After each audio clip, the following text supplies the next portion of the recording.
Mars Incorporated, makers of America's most enjoyable candy bars, present Curtain Time!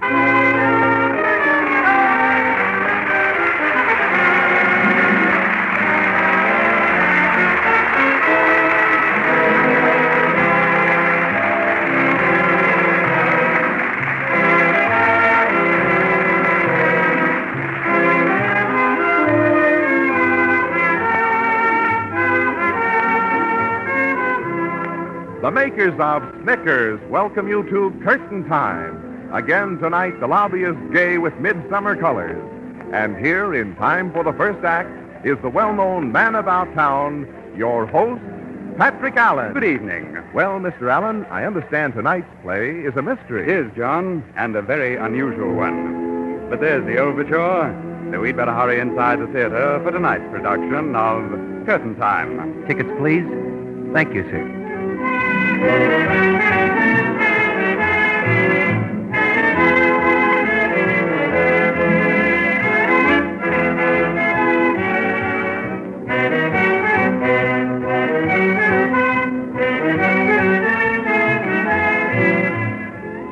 7th row center, seats 7 and 8. Thank you. Well, now, the lights will be dimmed in a moment, so let's glance through the program. Nanette Sargent, supported by Maurice Copeland and the Curtain Time players, is starred tonight in The Night Hangs Heavy. Miss Sargent plays the part of Anita, and with Harry Elders on vacation, Mr. Copeland is heard as Marty. Curtain Time! There's the call for the first act of The Night Hangs Heavy. The scene is a combination inn and gas station along a lonely Arizona road. Inside, we find Anita and her Uncle Emmett, the owner. At the moment, a motorist who has stopped for gas sounds his horn impatiently as he demands service. All right. Ronaldo! Oh, where in the dickens is that?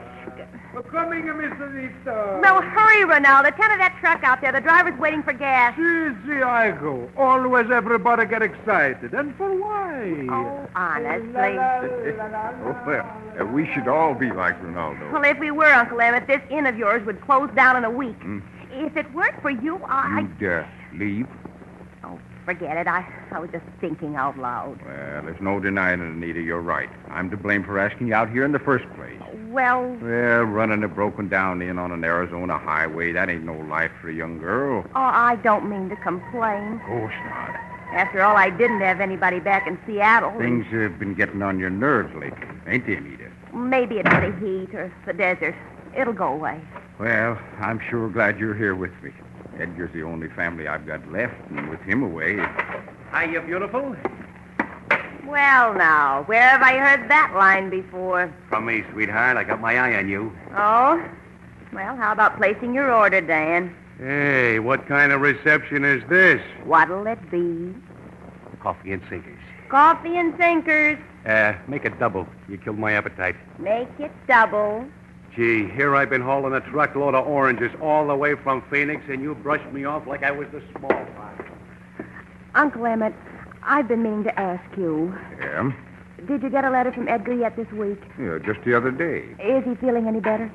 Seems so. Of course, Edgar never was much for writing a letter. You miss him pretty much, don't you? He's my son, Anita. Oh, sure. But Edgar always wanted to travel and see things. And his painting. I know.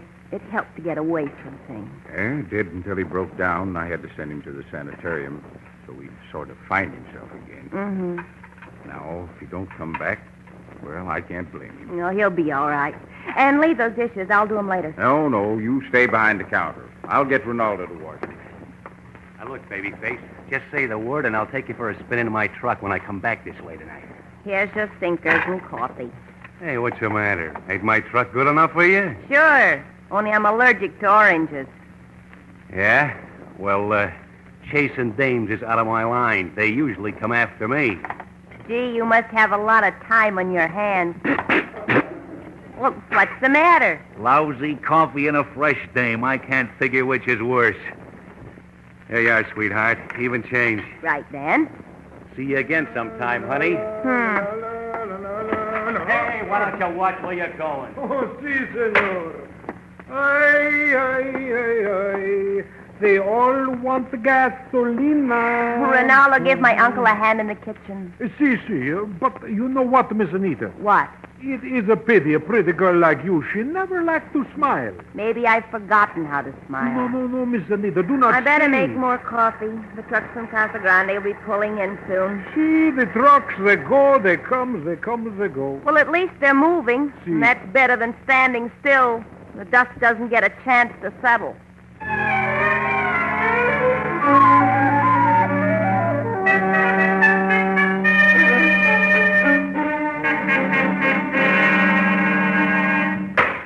Hello, gorgeous. Well, now, Dan Maddox, the Highway Casanova is back. Thought you were on the road. I stopped here to drop off a friend. Meet Marty, baby. Hello. Hello. What did I tell you, Marty? She's a personality kid, ain't she?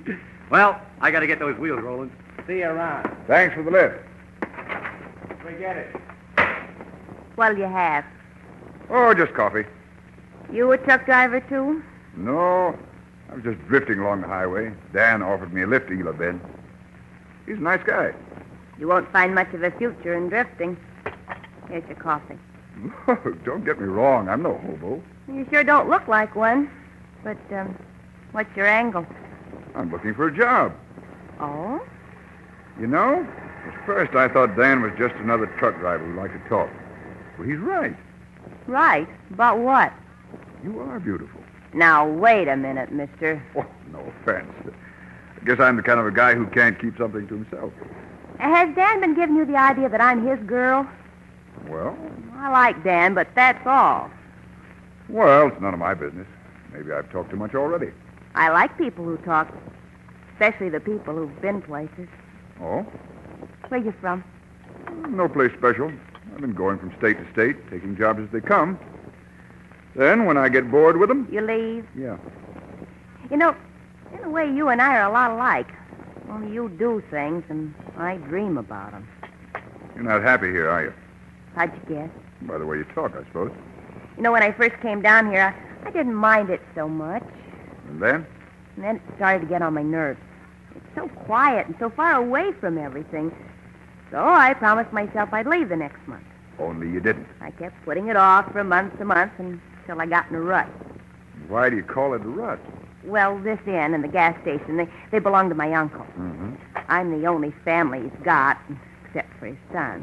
Where's he? In a sanitarium up north. He sort of went to pieces. Oh. So that leaves me with my noble soul and a lot of dirty dishes. But Uncle Emmett's alone. He needs me. Maybe you could get your uncle to give me a job. Here? I've worked in filling stations and restaurants before. Sure, but think twice before you bury yourself in this part of the world.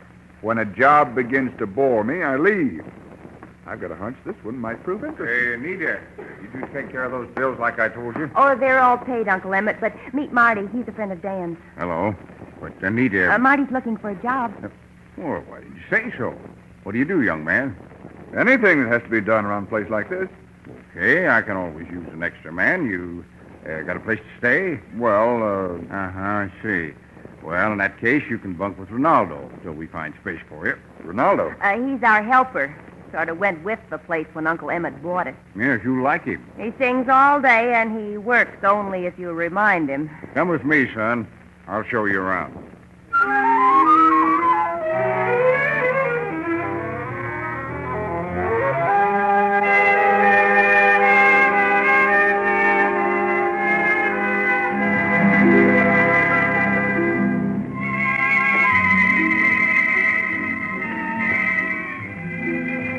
Miss Anita, you turn on music from radio box. You no like to hear Ronaldo sing? I'd rather hear the music from the radio box, Ronaldo, if you don't mind. Ronaldo no mind. But maybe if... Why, they stop. Ladies and gentlemen, police are seeking a vicious killer somewhere in the vicinity of Palo Verde. That's why they stopped. Making his way from Phoenix, this unknown assailant has murdered several people. It is believed that he may now be heading south. South? Residents of the... Why you turn it off, Miss Anita? Ronaldo, if he's headed south, that means he's headed this way. See, and that is not so good. No, Ronaldo, that is not so good.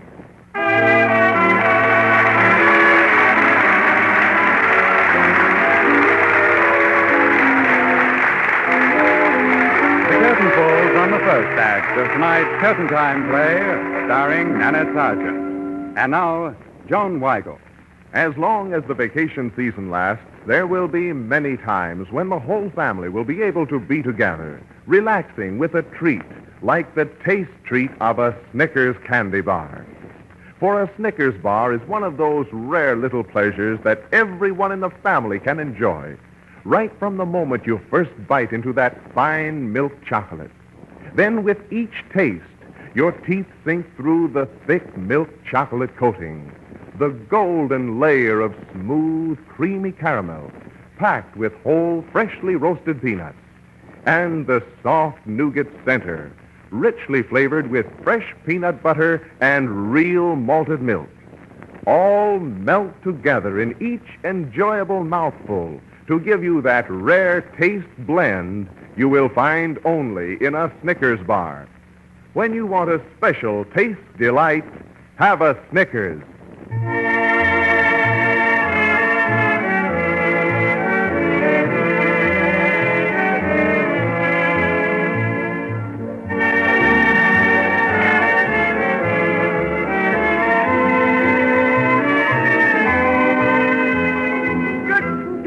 There's the call for the second act of The Night Hangs Heavy, brought to you by the makers of Snickers.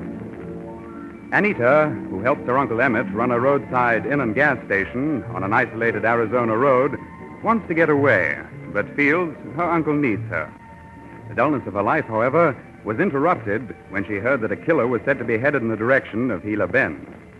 Well, it's almost bedtime that same night. Anita hears a knock at her door. Who is it? It's me, Anita. Uncle Emmett. Oh, come in. I hope I ain't disturbed you. Were you going to bed? No, just reading a book. Anything the matter? Anita, I want you to get away from here. What do you mean? Take a vacation and maybe a trip back to Seattle. What, Uncle Emmett, what's wrong? I've never seen you act like this before. Well, state troopers were here earlier this evening. State troopers? Yes. There's a killer loose around here someplace. Oh, now I understand. Well, don't worry. They'll catch up with him in no time. Oh, and you've heard about it already? Well, there was something on the radio. Look, Anita, it's dangerous here. This killer may be a... We got police protection, haven't we? Well, but the troopers ain't always around. Now, you've got to go. At least until all this blows over. If you don't... Now go to bed, Uncle Emmett, and stop fretting. You're just as stubborn as your mother was. Well, maybe so, but Just the same, we'll talk about this in the morning.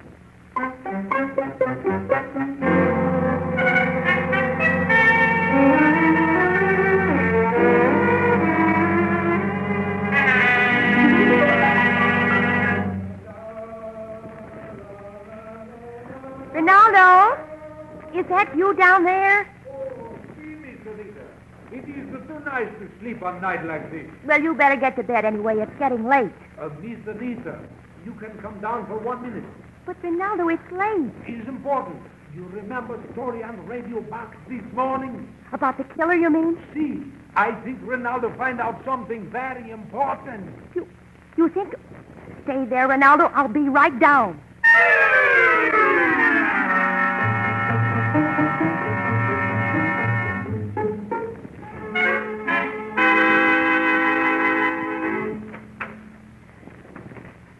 Ronaldo, where are you? Well, hello.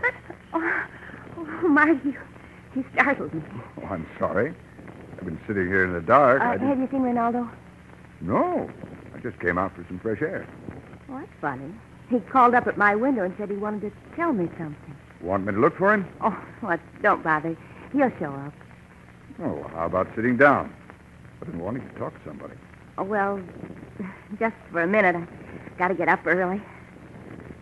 You know, you look even prettier at night. Mixed up with all those stars. Oh, sure. Next thing you'll say my eyes glow in the dark. Well, they kind of do with that. Oh, honestly, men are crazy. At least you and Dan Maddox are. Well, why do you say that? Because you both expect a girl to fall for any old line that happens to roll off your tongue. You've never been in love, have you, Anita? No. I've seen love kicked around too much. When I fall in love, it'll have to be the real thing. Well, I guess I'll go up. Just a minute, Anita. Oh, Martin, please. Honestly, You man. Is that the real thing? You shouldn't have kissed me. Why not? Because... Because of the guy who gave you that fancy hunk of jewelry? Well, this bracelet will be silly. Dan gave it to me. Kind of expensive present from a truck driver, isn't it? Well, I wouldn't have taken it if it was expensive. It sure sparkles like the real McCoy in this moonlight. Imitations always sparkle. But still... Still what? Well, Dan wouldn't tell me where he bought it. Oh? Do you think I did the wrong thing letting him give me the bracelet? No, not if you don't think so. Oh, well, I guess I better go up now. Good night, Marty. Good night. And, thanks. Thanks. What for? Well, when you kissed me, it started me thinking. About the real thing? Mm-hmm. Good night. Good night, Anita. See you in the morning. Anita, what's wrong? Over there. It's Rinaldo. He's dead.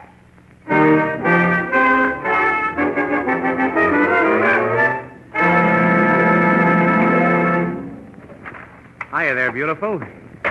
Hey, what gives around here this morning? The joint's lousy with cops shooting questions right and left.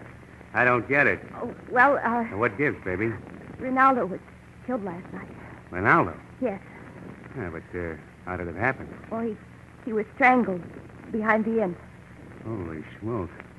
Do you have any idea who did it? No, everybody liked Rinaldo. Yeah, but people just don't get knocked off without a reason, baby. Well, there's a killer loose in the state of Arizona, Dan.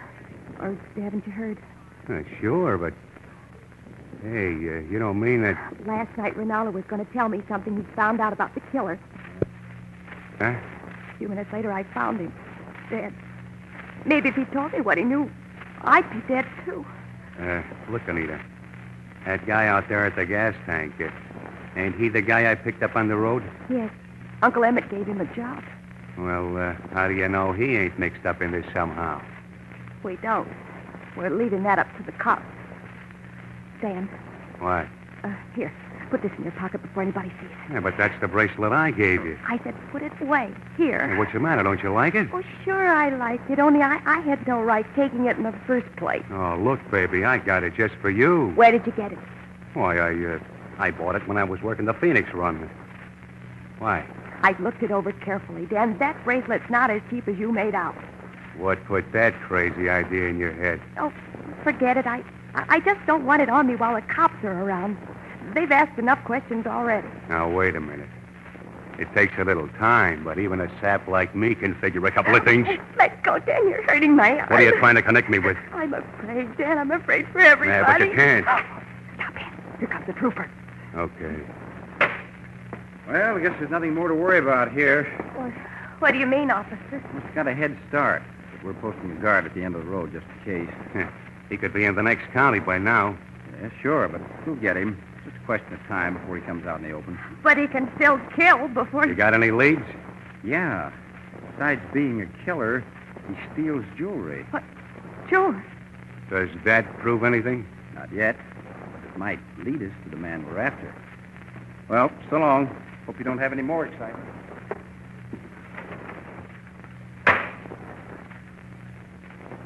Anita, why are you staring at me like that? What kind of a chump are you playing me for? Your imagination's running away with you, Dan. If anybody's a chump, it's me. What do you mean? I thought I knew you pretty well, but now I feel I don't know you at all. That's because you're letting a lot of crazy ideas run through your head. Now, look, Dan. Okay, if that's the way you want it. Only don't come crawling around when you find out the truth. Hi there. Get out of my way. Hey, Anita, what's eating him? He's pretty darn sore about something. Well, I guess it's my fault, Marty. Maybe I've been thinking the wrong thing. Well, but... Say, what's the matter with you? Me? Oh, nothing. You found out something? No, I mean, with things happening every minute, wondering who and where the killer is. Sure, I know, but... Say, your uncle, I noticed he looks pretty upset. Do you think this is a picnic? Oh, of course not. Something special seems to be weighing him down. Every once in a while he leaves the dining room in a hurry. Uncle Emmett doesn't have to explain his actions to anybody, including you. But that's not what I mean. Maybe he's in some kind of trouble. If he were, he'd come to me. Are you sure? Now, look, Mark. I helped you get this job because you needed it. And because I liked you. But if you're going to stick your nose into things that don't concern you, you'd better bait it right now. Okay, if that's the way you feel. Oh, why must a guy like you be such a sap? If I were in your shoes for just 2 minutes, You'd what? I'd leave this place as fast your head would swim. Anita. Oh, Uncle Emmett, what's the matter? Anita, there's a truck down by the railroad crossing. What about it? It crashed and turned over. Who was in it? Dan Maddox. Oh, no. Well, he was here just a few minutes ago. Oh, it's all my fault. Dan left here mad. That's got nothing to do with it. How do you know? Because they found Dan with a knife in his back.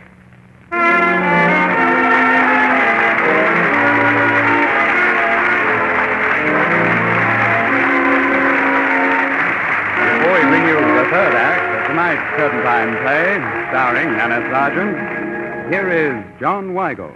The next time you are relaxing out in the garden or in the house on a hot summer evening, you can find truly delightful satisfaction and pleasure in the taste of a Snickers candy bar that has been chilled in the refrigerator. With each bite of a chilled Snickers bar, you enjoy a cool summer treat. For the thick milk chocolate coating is crisp and cold. The golden layer of smooth, creamy caramel is cool and packed with whole, freshly roasted peanuts. And the luscious snow-white nougat center is richly flavored with fresh peanut butter and real malted milk. It is the taste blend of the cold milk chocolate, smooth caramel, crisp peanuts, and cool nougat that makes every bite of a chilled Snickers bar a real summer treat, right down to the last delightful flavor that lingers in your mouth.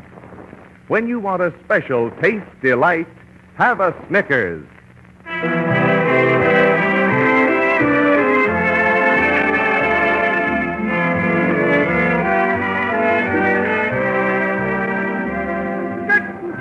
There's the call for the third act of The Night Hangs Heavy, brought to you by the makers of Snickers. After Rinaldo was found murdered, a state trooper told Anita that the man they were after was a jewel thief, as well as a killer. And Dan Maddox, a truck driver, had given her a bracelet. But later, when Anita was talking to Marty, a stranger who worked at the lonely Arizona Inn and Gas Station, her Uncle Emmett rushed in. Dan had been found dead with a knife in his back. Well, it's now the same night, late. Anita and Marty are downstairs at the inn. I'll help you lock up, Anita. You go to bed, Marty. I'll manage all right. You don't trust me anymore, do you? It's not that I don't trust you. Guess I don't blame you. 2 murders in a row, me, a stranger. Oh, it's everything, Marty. I used to be crazy about the moonlight, for instance. And now?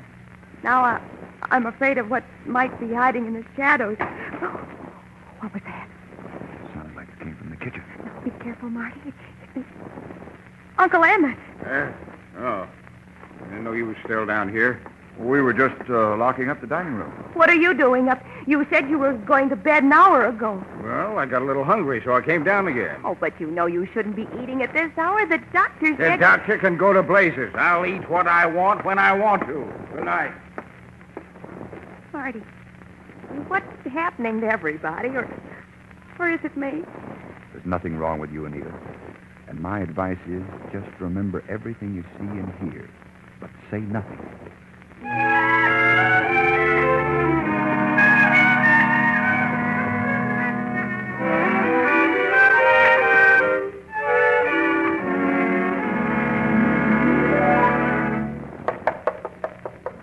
Yes? Well, who is it?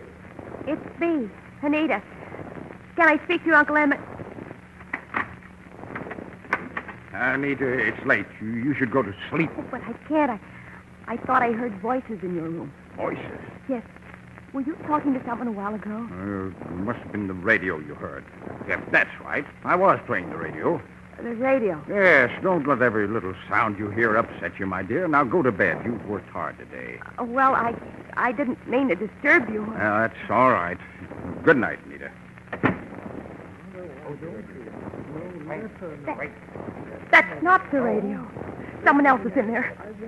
Uncle Emmett! Stop lying to me, Uncle Emmett. Who's in there with you? Let her in, Father. You fool. Don't you understand? She's bound to find me out sometime. Edgar. Yes, Edgar. Your poor, unfortunate cousin. Are you glad to see me? What are you doing here? Aren't you supposed to be At the sanitarium, yes. But I couldn't stand it. Look, Anita, you mustn't say anything to anyone. The police find out that Edgar's... The police? Well, I mean, with everything that's happened, they'll blame him. Why not tell Anita the truth? Edgar. Wait. Why don't you tell me? I will. You see, when a man's been shut up like an animal and then gets loose, he acts like an animal. Now, Let him go on. After I escaped, I learned to kill. Kill? It became uncontrollable. Edgar. Uncle Emmett, you've been shielding him, and he killed Ronaldo and Dan. I had to. Ronaldo found out I was here. He was going to tell you, and How so did you get here without being caught? A truck driver gave me a lift from Phoenix. A truck driver? I paid him with a piece of jewelry. A bracelet? Yes, it was stolen. And I made sure he knew it so he wouldn't go to the police. So that's why Dan wouldn't tell me about the bracelet. Son, this is all in your imagination. No, it isn't. I was on the stairway when I overheard Anita and the truck driver arguing. I recognized him, and I realized that if he cared enough about you, he might talk about me. You know this isn't true. But it is. I hid in the back of his truck. Then after he'd gone a little way, I killed him. I had to save my neck. And you, Uncle Emmett, that's why you wanted me to go away. No, Anita, I wasn't sure. I just couldn't believe my Tonight own in son. the kitchen, you were getting food for him. I'm sorry I talked to you the way But I I had to eat. Uncle Emmett, what are you going to do? did. Anita, I'm so mixed up with only... Well, at least I can make up my mind. I'm getting out of here. You are? Get away from that door. And let you go to the police? Edgar, let her go. No, she's not going. Uncle to... Emmett, look at his face. All right, Edgar, get away from her. Marty. Run. Who are you? Name's Fitzgerald, Martin Fitzgerald, Arizona State Police. State police. Sorry I had to put on an act, Anita, but we figured Edgar might come home, so I traced him here. Pretty smart, aren't you? Well... Edgar, no, don't. Marty's got a knife. My boy. My poor boy. Is he dead? Oh, no. Bullet hit him in the shoulder. He'll be all right. But the poor boy. If I'd only realized. Well, I guess that goes for a lot of us, old man. Only in your case, it turned out tougher than it does for most of us. Uncle Emmett, if I only knew what to say. Let him alone, Anita. I'll see that the boys get Edgar to the nearest hospital. And then, Yes? in a few weeks, I'll be back. By then, well, maybe you won't be afraid of the moonlight anymore.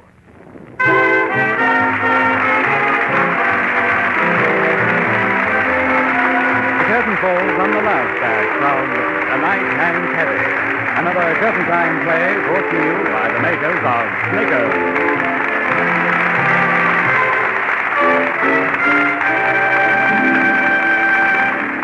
Tonight, Curtain Time starred Nana Sargent as Anita and featured Maurice Copeland as Marty.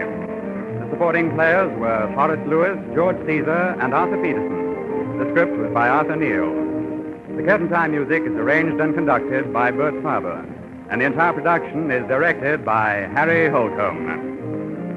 And now, here is Nanette Sargent with a word about next week's Curtain Time play. Next Saturday, Pat, I'm a child psychologist, and Harry Elders, who will be back from his vacation, is a professor. And the play is called A Piece for the Professor. Which seems appropriate enough.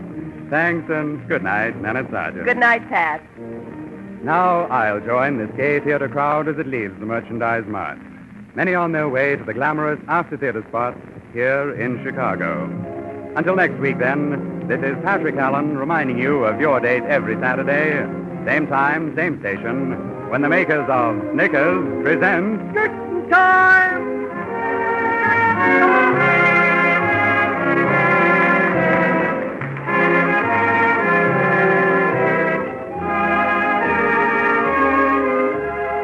Each week, Mars Incorporated brings you two great shows over NBC. On Monday night, be sure to hear Dr. I.Q., the mental banker. And next Saturday, be with us again for Curtain Time. Remember, when you want a special taste delight, have a Snickers. This is NBC, the national broadcasting company.